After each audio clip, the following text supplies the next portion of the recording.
The sharp click of handcuffs echoed across the supermarket parking lot as Naomi Rhodes stood frozen, wrists bound behind her back.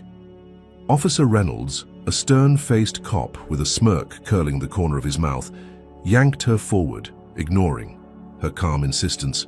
"I was going to pay for everything." Nearby, Brad Colton, the white store manager, stood with arms crossed, nodding toward the officer. People like her always play the victim, but they didn't know who Naomi really was. They didn't know the storm they'd just unleashed. How did a quick shopping trip turn into a public spectacle of humiliation? What happened next would shake not just this small town, but the entire nation. Before we dive into the full story, let us know where you're watching from. If you stand for justice and believe in fighting discrimination, hit like and subscribe for more eye-opening stories like this. 12 hours earlier, Naomi Rhodes woke up to the soft chime of her alarm, sunlight filtering through floor-to-ceiling windows in her sleek, minimalist home. The view overlooked the rolling hills of Northern California, but Naomi barely noticed it. She had lived here for 5 years, and while the house screamed luxury, her life was far from idle indulgence. Naomi stretched, her mind already ticking through the day's schedule.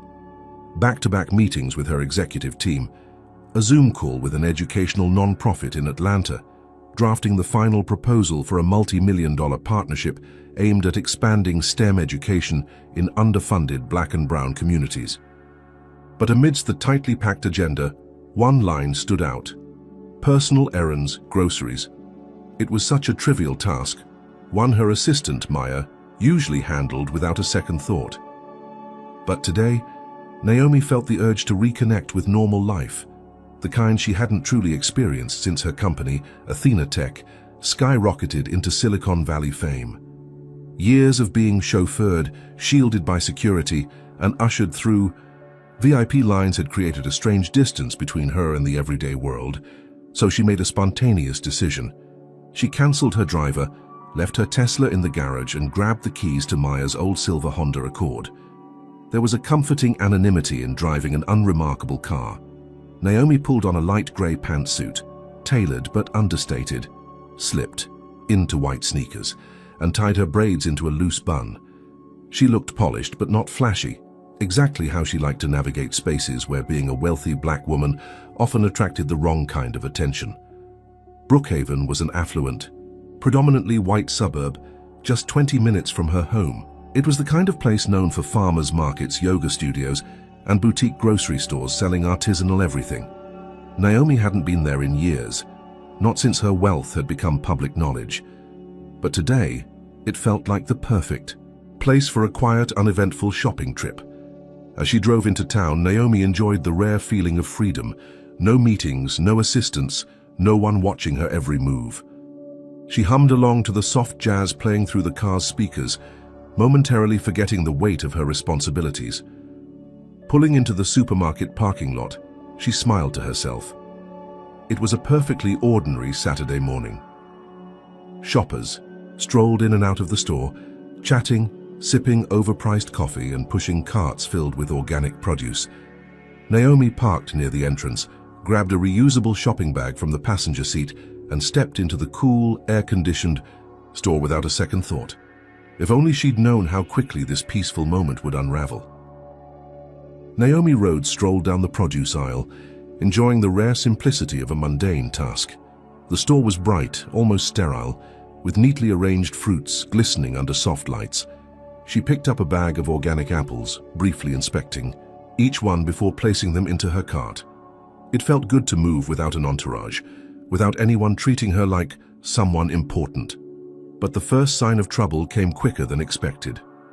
As Naomi reached for a carton of blueberries, a white woman in yoga pants and a pastel sweater glanced her way. It was the kind of glance Naomi had seen countless times, half curiosity, half judgment. The woman subtly pulled her young daughter closer, as though Naomi's mere presence posed a threat. Naomi didn't react. She'd learned long ago that addressing microaggressions often led to defensiveness rather than understanding. Further down the aisle, an elderly white man with silver hair and a crisp button-down shirt stood by the bread display. As Naomi passed, his gaze lingered a little, too long, brows furrowing. He said nothing, but the slight shake of his head spoke volumes. Ignore it, Naomi reminded herself. At the deli counter, Naomi waited patiently behind an older white couple discussing ham options with the clerk. When they finished and stepped away, Naomi smiled politely at the young employee behind the counter. "Morning," she said. "Can I get half a pound of turkey breast, please?" The teenager, a white boy with freckles and a shaggy haircut, barely glanced at her. "We're out," he muttered, turning his back to rearrange trays. Naomi frowned. She could see the turkey breast right there in the display case, perfectly sliced and ready to go. "Actually," she said, voice calm but firm, "there's plenty right there." The boy sighed, clearly annoyed, and yanked on a pair of gloves. "Fine, half a pound, right?" Naomi nodded, ignoring the sting of irritation. As she moved to the next aisle, things only grew more blatant. A white cashier stocking shelves glanced at her cart and muttered, "Bet she's got EBT for all that." Naomi froze for a moment, the words hitting her like a slap. She wanted to turn around to say something, but what would it change? She'd been here before. Wealth, success, and education didn't shield her from the assumptions people made based on her skin color. Instead, she pushed her cart forward, reminding herself why she had come here. It was supposed to be a peaceful morning, a rare moment of normalcy. At the self-checkout stations, a middle-aged white woman bumped her cart into Naomi's without so much as an apology. "Watch where you're standing," the woman snapped, as though Naomi had deliberately placed herself in the way. Naomi clenched her jaw, took a deep breath, and stepped aside. It was exhausting, this constant undercurrent of hostility masked as everyday rudeness. But Naomi had learned to pick her battles. Still, one question lingered in her mind as she scanned her items. How many more times would she have to endure this before someone finally crossed a line they couldn't take back? What do you think? Should Naomi have spoken up or kept her cool? Comment number 1 if you think she handled it the right way. And if you believe no one should have to face this kind of treatment, hit like, subscribe, and share this story to keep the conversation going.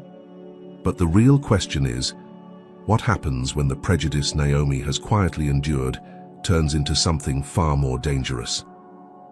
Stay tuned.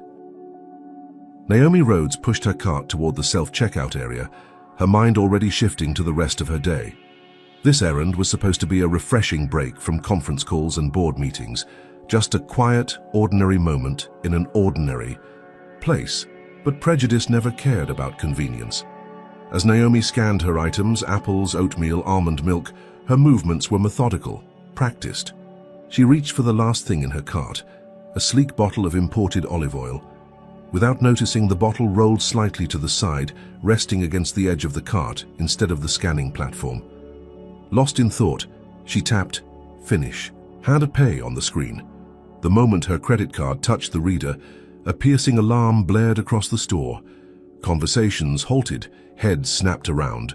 The easy, mundane atmosphere evaporated in an instant, replaced by the sharp crackle of suspicion. Naomi froze, startled, before glancing down at her cart. That olive oil. She hadn't scanned it. She reached for the bottle, ready to fix the mistake. But someone beat her to it. "Ma'am!" A sharp voice cut through the air. A white store employee in a red vest, Brad Colton, the floor manager, strode toward her, face tight with accusation. "Step away from the cart, please." Naomi blinked, holding up both hands. "I think I missed an item. Let me scan it." "Step away," Brad snapped, his hand already on his walkie-talkie. Nearby shoppers slowed, their curious gazes landing squarely on Naomi. She could hear the murmurs starting, that quiet hum of judgment that followed her. "Too often in places like this." "Sir," Naomi said, her voice calm but firm, "this is clearly a mistake. I'm happy to pay for everything, including the olive oil. There's no need for this." But Brad wasn't listening. He pointed at the untouched checkout screen, voice rising for everyone to hear. "Trying to walk out without paying, huh?" Thought. "No one would notice." Naomi's breath caught. "He's serious. He really thinks I was stealing." "Let's not make a scene," she said, forcing her tone to remain level. "I can pay for it right now. There's no need to escalate this," Brad snorted. "Oh, I'm not escalating anything. You did that yourself." Without breaking eye contact, he clicked the button on his walkie-talkie. Security to self-checkout. Possible theft in progress. The words hung in the air like smoke. The shoppers who had glanced over now stared openly.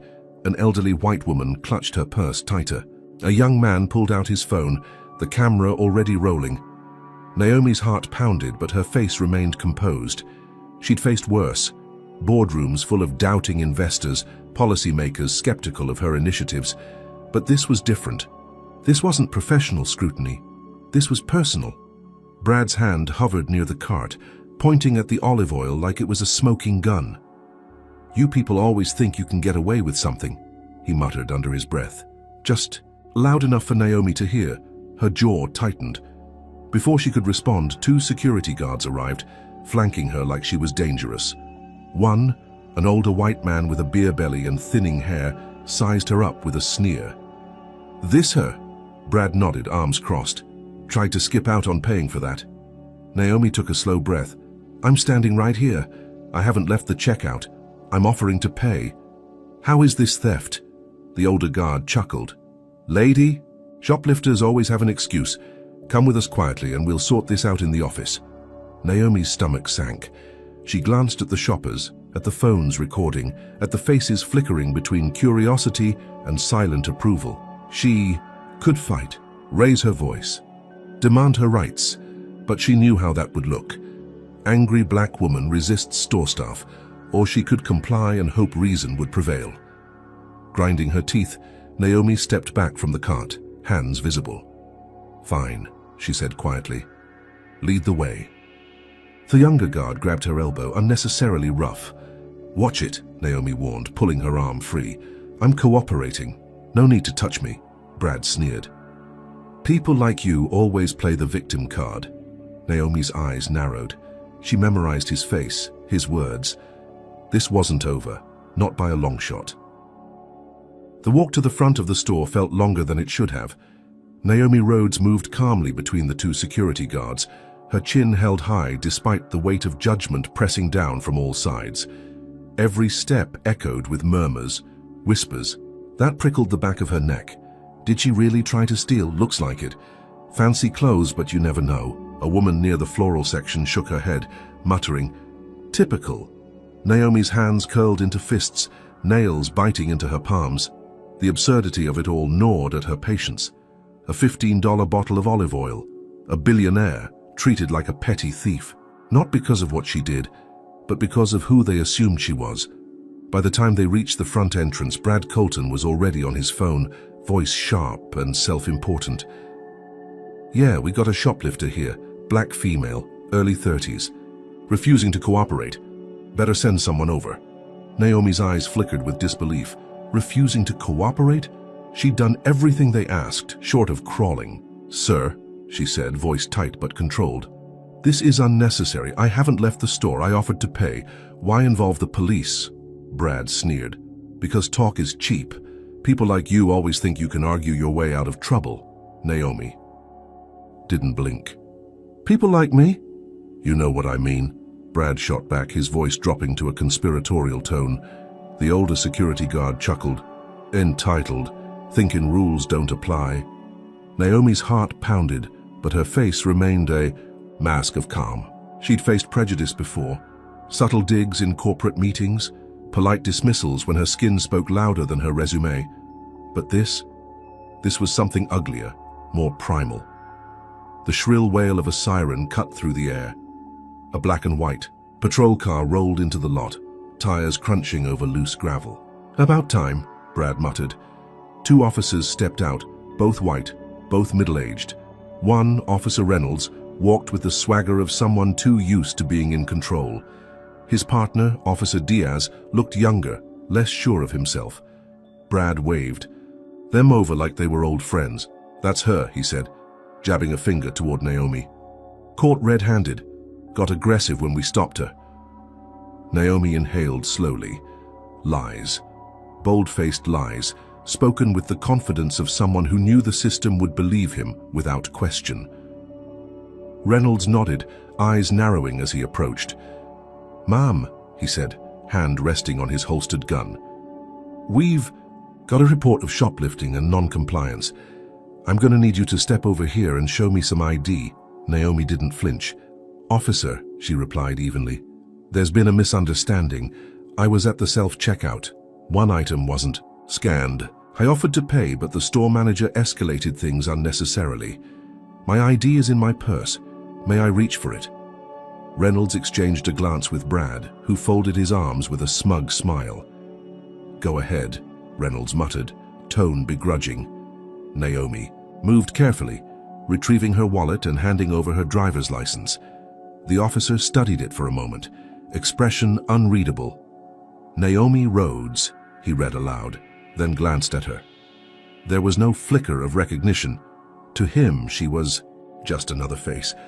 Ma'am, Reynolds continued, voice hardening, I'm gonna have to ask you to step outside while we sort this out. Naomi's brows knitted together. Step outside. Why? I haven't committed a crime. I haven't even left the checkout area. Reynolds's grip tightened on her ID. Don't make this difficult, ma'am. Let's go. The crowd thickened near the exit. Phones raised. Someone whispered, She's making it worse for herself. Naomi's stomach churned. She knew this playbook. Compliance didn't guarantee safety. Resistance didn't guarantee dignity. She lifted her chin. Fine, but I want it noted that I'm cooperating fully. Noted, Reynolds muttered, already reaching for the handcuffs. Wait, Naomi started, stepping back, alarm flashing in her eyes. Too late.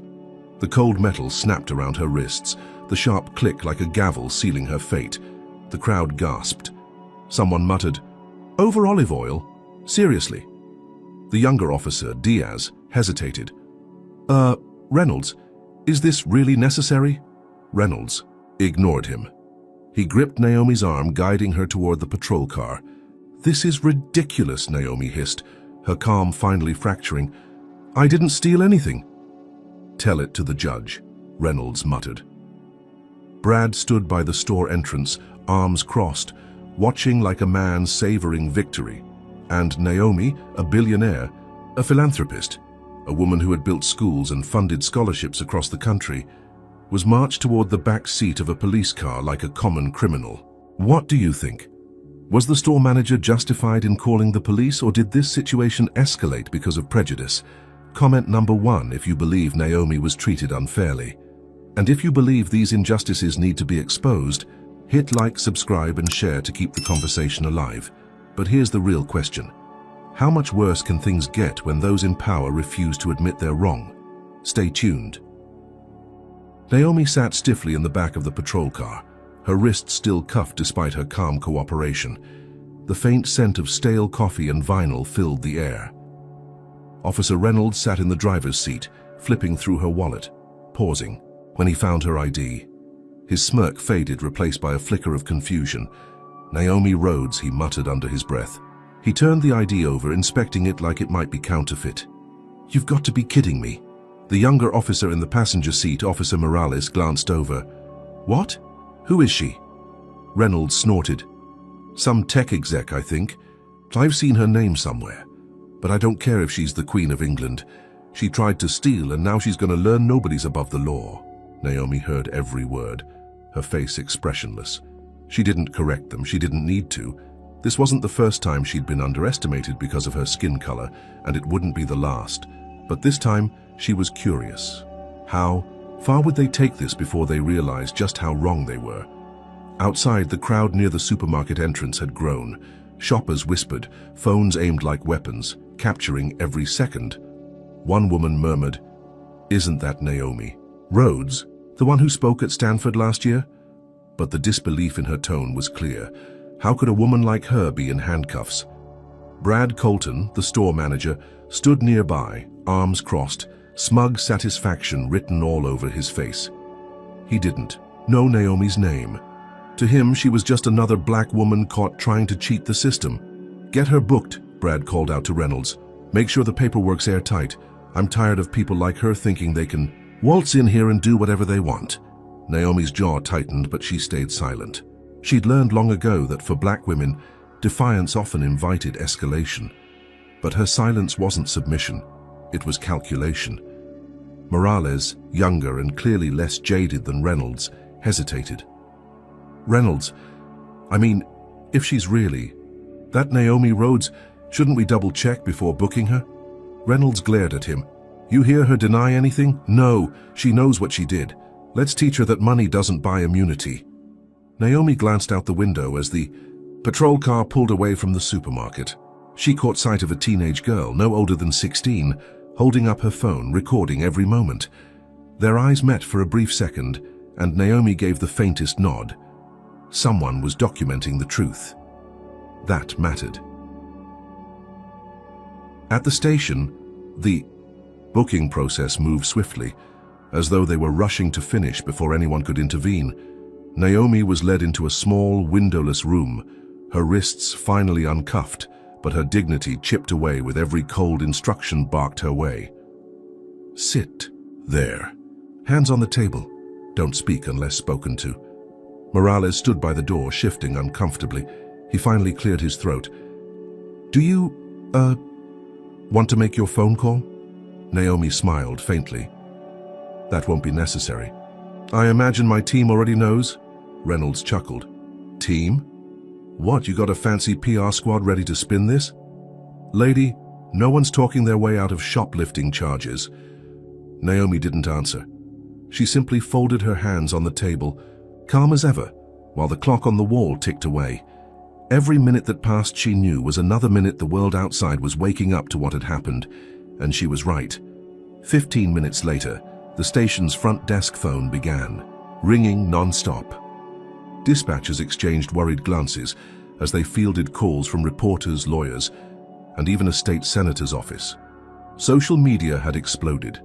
The video of Naomi's arrest had gone viral, with hashtags like Justice for Naomi and Chaka racial bias in action, flooding Twitter and Instagram.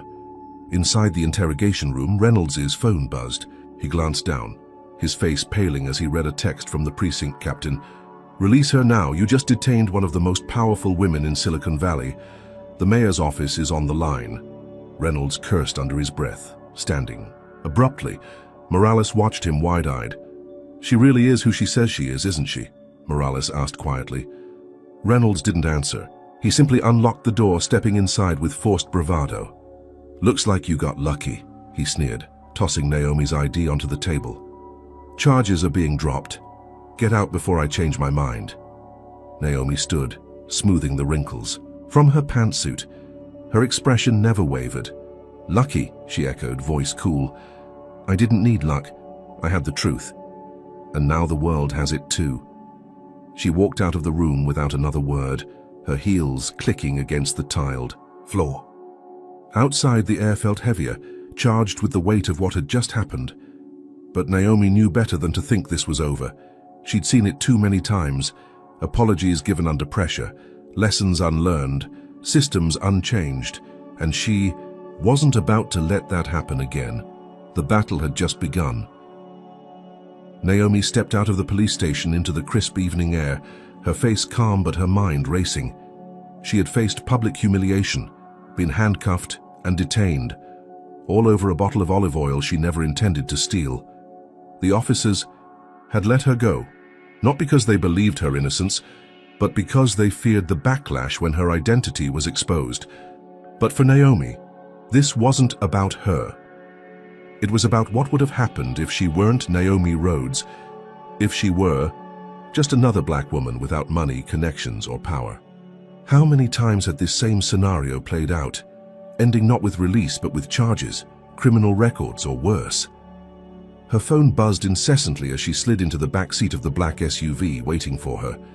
Maya, her assistant, sat in the front, face pale with worry. Your name's all over social media, Maya said, holding up her phone. Justice for Naomi was trending, alongside video clips showing Naomi being handcuffed, the smug faces of the store manager and Officer Reynolds, and the stunned expressions when her identity was revealed. Naomi scrolled through the comments. Typical. If she were white, this never would have happened. They didn't even apologize, just oops, you're free to go. Pathetic. Imagine how often this happens to people without money or fame. But mixed in with the outrage were uglier sentiments. Playing the race card again, I see. Maybe she really was trying to steal. Just because you're rich doesn't mean you're above the law. If she dressed like someone respectable, maybe they wouldn't have suspected her. Naomi's grip tightened around her phone. This wasn't just about one incident. It was about an entire system built on assumptions, prejudice, and power imbalances. "Naomi," Maya said quietly, glancing back at her. "Do you want me to schedule a press conference? Or should we just issue a statement?" Naomi stared out the window as they passed the supermarket where it all began. Yellowish lights glowed inside, customers moving about as if nothing had happened. As if the humiliation she'd faced was just another forgettable moment in a place where people like her were never truly welcome. "No press conference," Naomi said finally. "Not yet. I want to see how far they'll take this, if they still think I'm powerless," Maya frowned. "You think they'll push back after all this?" Naomi gave a humorless smile. Racism doesn't back down, it doubles down. And she was right. By the time Naomi returned home, the first wave of retaliation had already begun. An anonymous email had landed in her company's inbox. "Maybe if your CEO spent less time playing victim and more time running her company, Athenatech wouldn't be such a disaster waiting to happen." "Just saying," another followed an hour later. "We don't support race baiters. Pulling our investment immediately." Naomi sat at her kitchen counter, laptop open, watching as email after email flooded in. Investors expressing concern about the company's image. Potential partners re-evaluating their association. Even a school district that had been planning to adopt Athenatech's educational platform had paused discussions, citing sensitivity around recent events. The message was clear: speak out and you'll pay for it. But Naomi didn't flinch. Instead, she drafted a statement herself, ignoring her PR team's cautious advice. "Today, I experienced firsthand what countless Black Americans face every day. Being judged guilty before innocence is even considered. This isn't just about me, it's about a system that treats blackness as suspicious by default. I won't be silent. Not now. Not ever." She hit post and watched the numbers climb.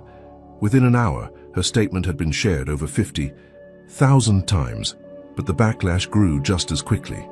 The supermarket chain released its own statement, painting Naomi as uncooperative and claiming the situation escalated due to her refusal to comply with store staff. Then came the real blow. The local district attorney, Mark Lansing, a longtime ally of the police union, announced that while Naomi had been released without charges, his office was reviewing footage and witness statements to determine if she should face misdemeanor charges for disorderly conduct and obstructing store operations. Naomi stared at the TV screen, disbelieving. Maya stormed into the room, phone in hand. "They're seriously trying to charge you? After everything?" Naomi nodded slowly. "They can't admit they were wrong, so they're doubling down. I expected this." Maya's voice rose in frustration. "Expected? Naomi, they're trying to ruin you because you dared to stand up for yourself." Naomi's eyes hardened. "They're trying to scare me into silence. It's not going to work." Outside her house, reporters had already begun to gather, cameras flashing as Naomi stood by the window watching. This was no longer about a bottle of olive oil. This was about power, control, and who got to tell the story. Naomi picked up her phone and dialed her lawyer. "Renee," she said as soon as the call connected, "I need you to prepare for a fight. They're not backing down and neither am I." What do you think? Was Naomi right to push back, or should she have walked away quietly? Comment number 1 if you believe she's fighting for the right cause.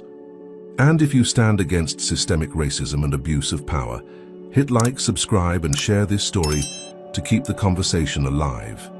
But what happens when the system doesn't just push back, it fights dirty? Can Naomi withstand the next wave of attacks? Stay tuned. Naomi stepped out of the police station into the sharp afternoon sun, her expression composed but her mind racing. Her phone buzzed non-stop in her pocket, notifications lighting up the screen like fireworks. She ignored them for now. There would be time for statements and damage control later. Right now, she wanted nothing more than to go home, regroup, and decide how to move forward. Her driver, Sam, had already arrived in her Tesla, a stark contrast to the old Honda she had driven earlier. He jumped out, eyes wide with concern. "Ms. Rhodes, I came as soon as I saw the video. Are you all right?" Naomi nodded, sliding into the back seat. I'm fine, Sam. Let's just get home. As the car pulled away from the curb, Naomi finally unlocked her phone. Dozens of missed calls. From Maya, her PR team, her lawyer, and even the mayor's office. The video of her arrest had gone viral faster than anyone anticipated, but what caught her attention wasn't just the footage itself. It was the narrative, being spun around it. News outlets had picked up the story, but not all painted Naomi as the victim. Several headlines read, "Tech billionaire claims profiling after refusing to pay for groceries." Athena Tech CEO detained for shoplifting incident. Sites misunderstanding. Did Naomi Rhodes pull the race card to escape charges? Her jaw tightened as she scrolled. The store had already released a statement, carefully worded to protect themselves while throwing her under the bus. "We regret the unfortunate misunderstanding involving Ms. Rhodes. Our staff followed standard protocol when an unscanned item was detected. We remain committed to fair treatment for all customers and are reviewing the situation internally." Standard protocol? Naomi almost laughed. Standard protocol didn't include handcuffs and public humiliation over a bottle of olive oil. Maya's name flashed on the screen. Naomi answered. "Finally!" Maya's voice was sharp with frustration. "Are you okay? I've been fielding calls all morning. The spin they're putting on this is insane. And you won't believe what just dropped."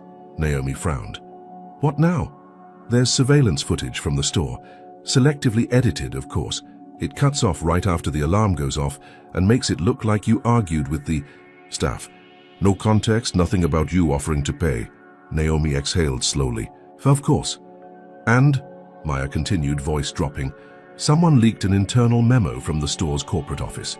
It says they're standing by the staff's actions and, get this, implying you tried to leverage your celebrity status to avoid accountability." Naomi's grip tightened around the phone. "This wasn't damage control, this was retaliation. They're trying to discredit me," Naomi said, her voice colder than she intended. "Exactly," Maya confirmed. "And it's working. Social media's split. Half the people are rallying behind you, but the other half, they're calling you entitled, saying you're playing the victim. We need to get ahead of this, Naomi." Naomi closed her eyes for a moment, centering herself. She'd dealt with PR storms before, but this felt different. Dirtier. "No statements yet," she said firmly. "Not until we have the full picture. Get my legal team on a call in an hour. And find out if the store has body cam footage from the officers. They always wear them in cases like this." Maya hesitated. "About that, I already checked. The police claim the body cams malfunctioned. Convenient, right?" Naomi's heart sank. It was becoming painfully clear. This wasn't just an isolated incident. The system was closing ranks, protecting its own. "All right," Naomi said, voice steady. "We do this the hard way, quietly. Gather everything. The unedited surveillance footage, eyewitness accounts, timestamps from my checkout process. If they want a fight, they'll get one, but on my terms." By the time Naomi reached her gated home, she knew one thing for sure. This wasn't just about her anymore. It was about every person who had ever been judged guilty before they could prove their innocence, and she wasn't backing down. Naomi Rhodes sat in her home office, surrounded by glowing screens displaying news articles, social media feeds, and private messages. The initial wave of sympathy had been powerful, but it didn't take long for the backlash to swell like a tide, carefully orchestrated and venomous. The supermarket had doubled down. Their corporate office released another statement, this time with a sharper edge. "While we regret any discomfort Ms. Rhodes experienced, our staff acted according to protocol. We will not tolerate false accusations aimed at hard-working employees." False accusations. Naomi almost laughed at the absurdity. She had been the one humiliated, detained, and dragged through the mud, yet somehow she was now painted as the aggressor. Her phone buzzed. Maya again. "Naomi, it's getting worse," Maya said without preamble. "Some news outlets are running with the privilege narrative, saying you're using your wealth and influence to bully the store. And," Maya hesitated, voice dropping, "you're getting threats." Naomi's brows furrowed. "Threats? Anonymous emails, social media DMs. Most are the usual trash, calling you a liar, a race baiter, saying you got what you deserved. But a few, they're more serious. One mentioned knowing where you live. Naomi's stomach turned, but she kept her voice calm. Forward everything to security and get our PR team to monitor the trending hashtags. I want to know who's fueling this. But the attacks weren't just digital. The next day, Naomi's company, Athena Tech, found itself under scrutiny. A popular blog, known for sensational headlines, published a hit piece, Behind the Mask. Is Naomi Rhodes the bully she claims to fight?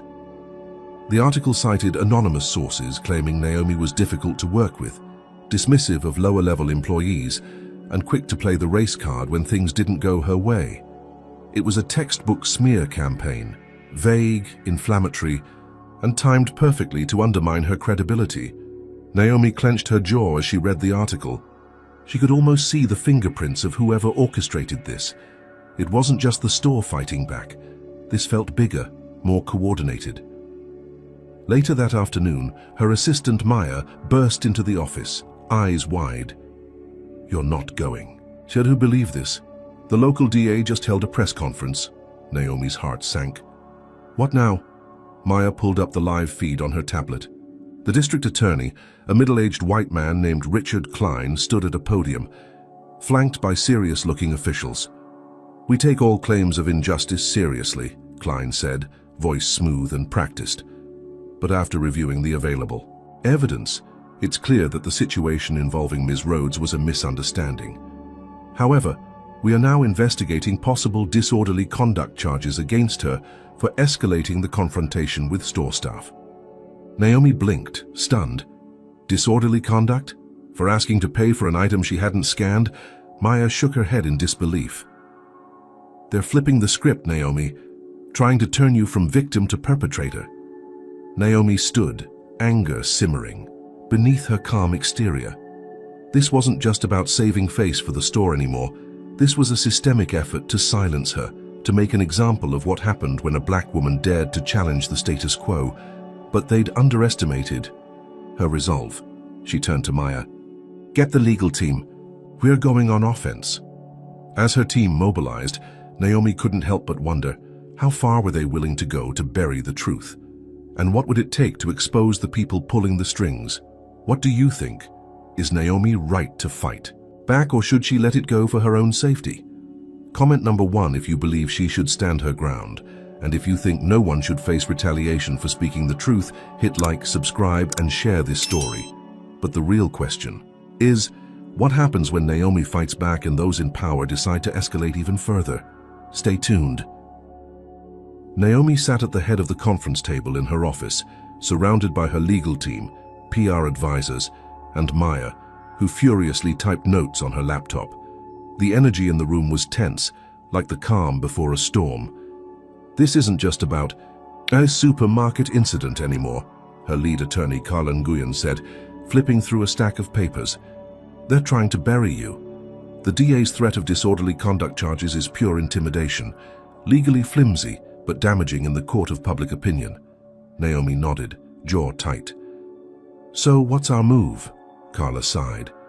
"We file a formal complaint against the supermarket for racial profiling and unlawful detainment. We demand access to the full, unedited surveillance footage, and we go public with the timeline of events, every second from when you walked into that store to when you were released from custody."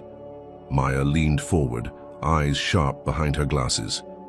"We also mobilize our allies, civil rights organizations, journalists we trust, community leaders. We control the narrative before they twist it any further." It was a solid plan. Naomi gave the nod, and everyone moved into action. The next morning, her legal team held a press conference on the steps of the courthouse. Carla stood at the podium, flanked by Maya and Naomi, cameras flashing as reporters shouted questions. "We are pursuing legal action not just for Ms. Rhodes," Carla declared, "but for every person of color who has faced unjust treatment, under the guise of standard protocol. This is about accountability and ensuring that no one, regardless of race or socioeconomic status, faces humiliation and false accusations while simply shopping for groceries." The press conference made headlines, but the backlash came just as swiftly. That evening, Naomi's inbox flooded with hate mail. Anonymous emails spewed racist slurs, accusing her of playing the victim, Social media trolls flooded her accounts, twisting her words and spreading doctored images, suggesting she'd been aggressive towards store employees. But the real blow came the next morning. Maya stormed into Naomi's office, face pale. "You're not going to believe this," she said, slamming her laptop onto the desk and spinning it around. "The supermarket just released more footage, edited of course, but look at the headline they paired it with." Naomi leaned in, reading. The bold letters splashed across a popular news site. New footage shows Naomi Rhodes confronting store staff before arrest. The video, carefully spliced, cut out the moment Naomi reached for her wallet to pay. It showed her calmly questioning the store manager, but the audio was edited to make her tone sound sharper, angrier. The final frame froze on her being handcuffed, as if to say this is what happens when you don't cooperate. Naomi's stomach twisted. It was textbook character assassination. "That's not all," Maya added, voice tight. "The venue we booked for the community forum tomorrow? They cancelled, said they reconsidered after seeing the new footage." Naomi clenched her fists. Cowards. As if that wasn't enough, her phone buzzed with a text from her driver, Sam. "Ms. Rhodes, got stopped again on the way to pick you up. Police said it was a routine check and third time this week. Just a heads up." Naomi's breath hitched. Routine checks? That was harassment, plain and simple, and then came the final blow. Late that night, Maya called her, voice shaking.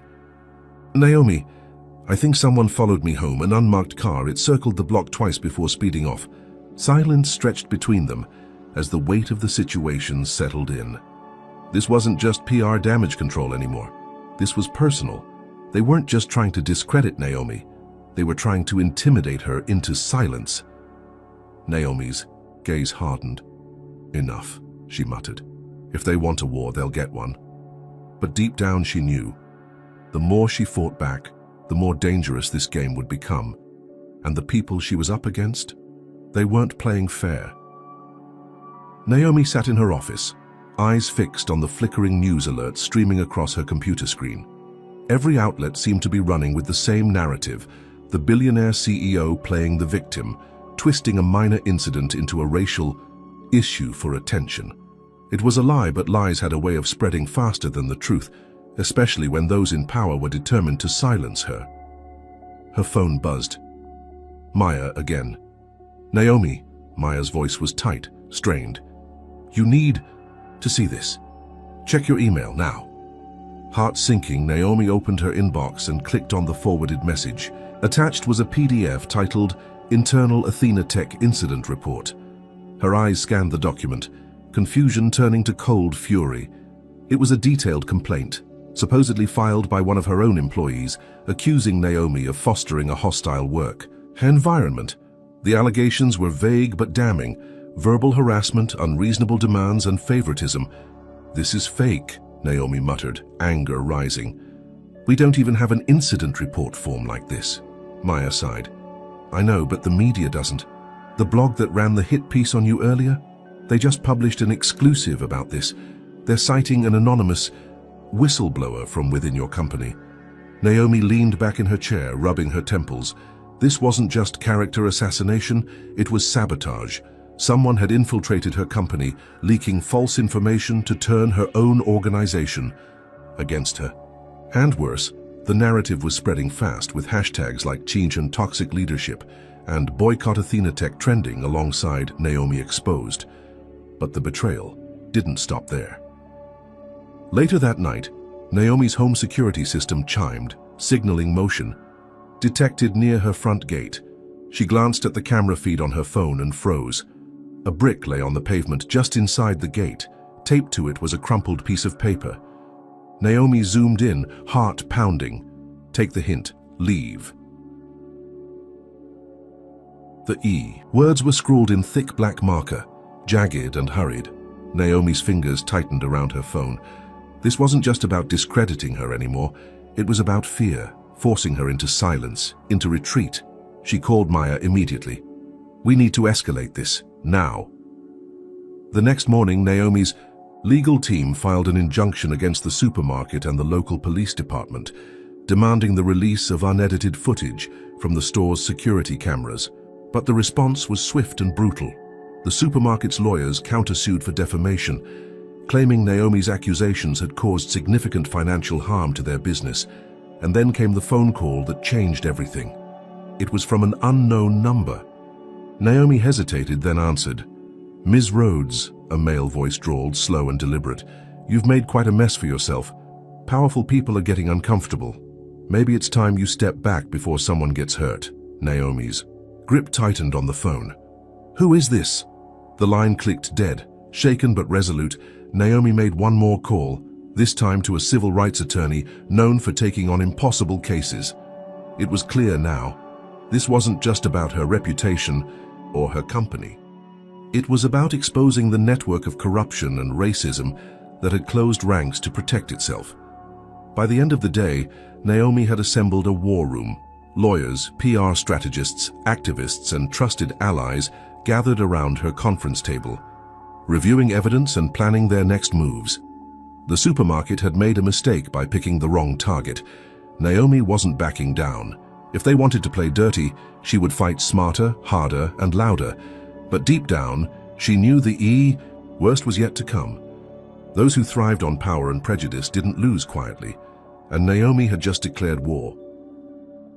Naomi sat at the head of her conference room table, surrounded by her team, exhaustion etched into every face.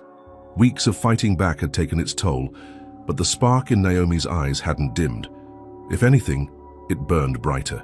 The smear, campaign, the threats, the betrayal, none of it had broken her. It had only sharpened her focus. Maya tapped furiously on her laptop, eyes darting across the screen. "We've got it," she announced, voice tight with adrenaline. The unedited surveillance footage from the supermarket.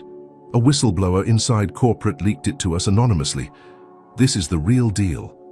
Naomi leaned forward, heart pounding as Maya played the video. There it was, clear as day. The entire interaction from the moment Naomi entered the store to the moment the alarm blared. It showed her scanning each item methodically, the olive oil bottle rolling to the side unnoticed. It showed her stopping when the alarm went off, confused but cooperative. And, most damning for the supermarket, it captured the store manager, Brad Colton, muttering into his walkie-talkie, "Call the cops, we'll teach her a lesson." Naomi's breath caught. That single sentence shattered the store's entire defense. This hadn't been about protocol. It had been about power, about putting a black woman in her place. Carla, her lead attorney, smiled for the first time in days.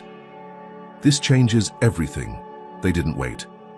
Within hours, Naomi's PR team released the full, unedited video across every major platform. The caption was simple but devastating, the truth they tried to bury. The backlash was immediate and fierce. Hashtags like "Justice for Naomi" and "Expose the Bias" trended worldwide. Celebrities, activists, and politicians weighed in, condemning the supermarket and the police department for their role in the incident. Even those who had previously doubted Naomi's version of events were forced to reconsider. But Naomi wasn't done. With the video as undeniable proof, her legal team filed formal complaints not just against the supermarket, but also against the police department for wrongful detainment and civil rights violations. The case caught the attention of federal investigators, who quietly opened an inquiry into the department's history of racial profiling. And then, the first domino fell. The police chief, a longtime ally of the local business community, resigned, under pressure when leaked emails revealed his private correspondence with the store's corporate office. In one particularly damning email, he had written, "Handle it quietly. We don't need another race-baiting scandal on our hands." The supermarket chain, now facing boycotts and plummeting stock prices, scrambled to control the damage. They fired Brad Colton, the store manager, and issued a public apology. But the words rang hollow. The community had seen the truth, and there was no unseeing it. Naomi stood firm, refusing private settlement offers designed to silence her. "This was never about money," she told reporters outside the courthouse. "It's about accountability. It's about ensuring this never happens to anyone else." The final blow came when federal investigators uncovered a pattern of similar incidents across multiple locations of the supermarket chain. quiet detentions, baseless accusations, targeting shoppers of color under the guise of loss prevention. The company's CEO was forced to step down, and the board announced sweeping reforms including mandatory anti-bias training and independent oversight. But the most significant victory for Naomi was the creation of Project Clarity, a national initiative she funded to install body cameras in high-risk retail environments, not just for security guards, but for cashiers, supervisors, and managers. Transparency, she believed, was the only true deterrent against discrimination. On the day the first Clarity cam was installed, in the very supermarket where her ordeal began, Naomi stood quietly by the entrance, watching shoppers come and go. Some recognized her, whispering and pointing. Others offered nods of solidarity. Brad Colton was long gone. In his place stood a new manager, a middle-aged black woman who caught Naomi's eye and smiled. Progress, slow but undeniable. As Naomi turned to leave, Maya caught up with her. "You did it," she said softly. Naomi smiled faintly. "No," she replied. "We just started." And this time, there would be no stopping her. Naomi Rhodes stood in front of the gleaming glass doors of the same supermarket where it had all begun. The sun hung low in the sky, casting long shadows across the parking lot. A small crowd had gathered, reporters, community leaders, and everyday shoppers, watching as workers installed the final piece of technology Naomi had fought so hard to implement, the Clarity Cam.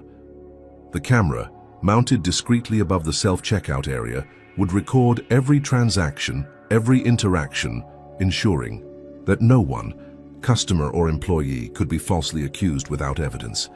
It was a small but significant victory, the culmination of months of relentless effort, legal battles, and public scrutiny. Maya stood beside her, holding a tablet that streamed the live feed from the camera in real time. "It's working," she said with a satisfied nod. "Crystal clear. No more malfunctioning body cams." Naomi allowed herself a rare smile. It wasn't just about the camera. It was about accountability, about dismantling a system that thrived on unchecked power and prejudice. And this time, the world had watched every step of the fight. The fallout had been swift and unforgiving for those who tried to silence her. The police department underwent a full federal review, resulting in the dismissal of multiple officers, including Officer Reynolds. Internal memos revealed a long history of racial profiling complaints that had been quietly buried. The supermarket chain, reeling from nationwide boycotts and plummeting stock prices, had replaced its entire leadership team. Their new CEO stood behind Naomi now, offering support not out of obligation but understanding. But for Naomi, the true victory wasn't in the headlines or the settlements. It was in the stories she began to hear. The teacher from Detroit who successfully fought back after being falsely accused of theft, the single mother in Atlanta who used the Project Clarity hotline to report discriminatory treatment at her local grocery store, the elderly man in Phoenix who said, "Because of you, they actually listened to me." These were the ripples Naomi had hoped to create, proof that one moment of humiliation, when met with courage and persistence, could transform into a movement for lasting change. As the installation crew packed up their tools, Naomi stepped forward and placed a hand on the Clarity Cam, her reflection visible in the lens. This wasn't the end of the story. It was the beginning of a new standard, one where truth couldn't be twisted, and justice wasn't just a privilege for the powerful. Turning back toward the crowd, Naomi met the gaze of a young black girl standing with her mother near the entrance. The girl, no older than 10, held up a notebook with a scribbled message, "Thank you for fighting for us." Naomi's throat tightened. She gave the girl a nod, silent but resolute. This fight had never been just about her. It had always been about making sure no one else would have to face what she did, and knowing that if they ever did, the world would be watching, ready to stand by their side. As Naomi walked away from the store, her footsteps steady and her head held high, she knew one thing for certain. Power, once reclaimed, was the greatest weapon against injustice. and she had no intention of ever letting it slip away again. Naomi Rhodes's ordeal was never just about a bottle of olive oil. It was about the dangerous ease with which society condemns people based on skin color, appearance, and preconceived biases. It was about how quickly an innocent moment can spiral into a life-altering nightmare when the system is designed to protect power, not truth. Her story revealed an uncomfortable reality. Wealth, success, and status cannot always shield black people from prejudice. Naomi, despite being one of the most influential tech entrepreneurs in the country, was reduced to nothing more than a suspect in the eyes of those who saw her skin color before they saw her humanity. The fact that a billionaire could be handcuffed in broad daylight, humiliated without evidence, and then vilified for daring to speak out sends a chilling message about the persistence of systemic racism. But Naomi's response offers an equally powerful counter-message. Silence is not survival. When faced with injustice, she chose not to retreat into the comfort her wealth could afford. Instead, she stood her ground, fought back, and turned her humiliation into a movement for accountability and reform.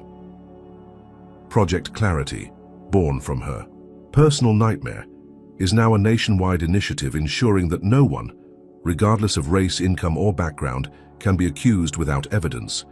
It's a reminder that real power lies not in wealth, but in resilience, determination, and the refusal to be silenced. Her fight also exposed the insidious nature of retaliation. The smear campaigns, the false reports, the threats, they were all designed to break her spirit, to remind her that challenging the system comes with a price. And yet, Naomi didn't waver. She understood a critical truth. Injustice thrives in darkness, but it withers under the harsh light of scrutiny. By exposing the lies, the corruption, and the complicity, she stripped her oppressors of the one thing they relied on: anonymity. Naomi's journey also highlighted the importance of solidarity. She didn't win this battle alone. It was the bystander who filmed her arrest, the whistleblower who leaked the unedited footage, the lawyers who worked around the clock, the community that boycotted the supermarket, and the countless voices online who refused to let the story die. Change, she realized, doesn't start in boardrooms or courtrooms. It starts with ordinary people choosing to speak up, to act, to stand together against injustice. But perhaps the most profound lesson is this: fighting for justice is not a one-time act. It's an ongoing commitment, a relentless pursuit that demands courage, sacrifice, and unwavering belief in what's right.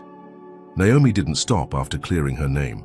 She used her platform, her resources, and her influence to push for systemic change, ensuring that the next person targeted by prejudice would have tools, support, and visibility that she herself had to fight for. In the end, Naomi's story is a testament to the power of resilience and the importance of turning personal pain into collective progress.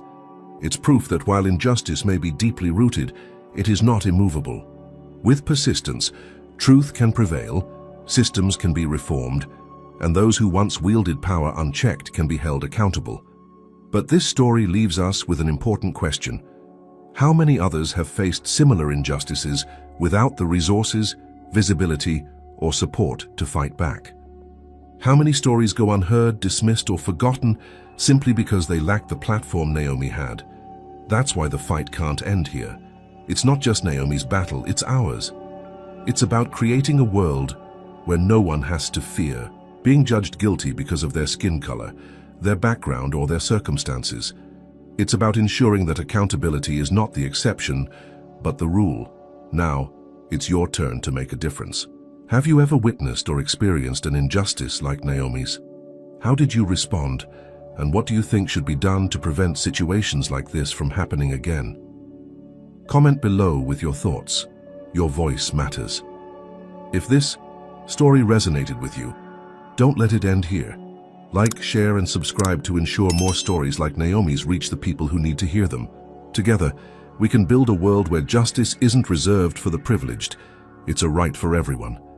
Thank you for watching, for listening, and for standing on the side of truth. Stay safe, stay aware, and never stop fighting for what's right. See you in the next story. Take care.